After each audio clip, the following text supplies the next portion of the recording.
ایک عجیب و غریب گاؤں میں ایک عاجز تاجر کو ایک صوفیانہ نمونہ دریافت ہوا جس کی افواہ کسی بھی خواہش کی تکمیل کے لیے ہے۔ انتباہات کو نظر انداز کرتے ہوئے وہ لالچ کو گلے لگاتا ہے، بے پناہ دولت کی خواہش رکھتا ہے۔ جیسے جیسے سونا داخل ہوتا ہے، تاجر کی سخاوت کم ہوتی جاتی ہے۔ ایک زمانے میں ترقی پذیر گاؤں کو نقصان اٹھانا پڑتا ہے اور لوگ اپنی دولت کے لیے ایک دوسرے کے خلاف ہو جاتے ہیں۔ دولت سے اندھا ہو کر سوداگر زیادہ ترستا ہے۔ وہ اقتدار کی خواہش رکھتا ہے، اس بات سے بے خبر کہ ہر خواہش نمونے کے اندر لعنت کو گہرا کرتی ہے۔ گہرے بادل سر پر جمع ہوتے ہیں کیونکہ گاؤں کو خشک سالی اور قحط کا سامنا ہے۔ سوداگر کی بھوک بڑھ جاتی ہے اور اس کا دل ٹھنڈا ہوتا جاتا ہے۔ ایک عقلمند بزرگ لعنت کو پہچانتے ہوئے سوداگر سے لالچ کی گرفت سے آزاد ہونے کی التجا کرتا ہے۔ مشورے کو نظر انداز کرتے ہوئے سوداگر ابدی جوانی کی خواہش کرتا ہے۔ جیسے ہی گاؤں ٹوٹتا ہے، ایک بار نوجوان تاجر کو اس لعنت کے نقصان کا احساس ہوتا ہے۔ مایوس، وہ نقصان کو ختم کرنے اور توازن بحال کرنے کا راستہ تلاش کرتا ہے۔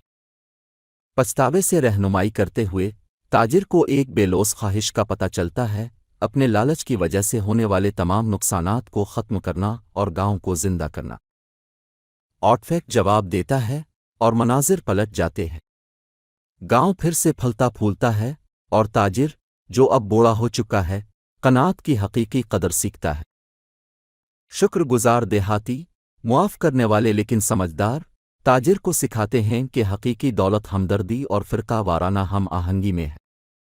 سوداگر عاجزی کے ساتھ اپنی طاقت کو بے اثر کرنے کے لیے فن پارے کے جادو کے آخری سلور کا استعمال کرتا ہے اور آنے والی نسلوں کے لیے لالچ کے چکر کو توڑتا۔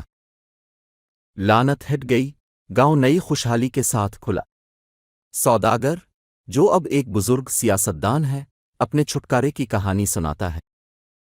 بیوپاری کے سفر کا لفظ پھیلتا ہے، غیر چیک خواہش کے خطرناک راستے کے خلاف ایک احتیاطی کہانی بن جاتا ہے۔ آرٹفیکٹ، جو اب غیر فعال ہے، گاؤں کے چوک میں لالچ کی قیمت اور چھٹکارے کی طاقت کی یاد دہانی کے طور پر ٹکا ہوا ہے۔ ایک زمانے میں ملعون سوداگر، جو اب پرامن ہے، گاؤں کی فلاح و بہبود میں اپنا حصہ ڈال رہا ہے، یہ ثابت کر رہا ہے کہ حقیقی تبدیلی تاریک ترین لمحات سے نکل سکتی۔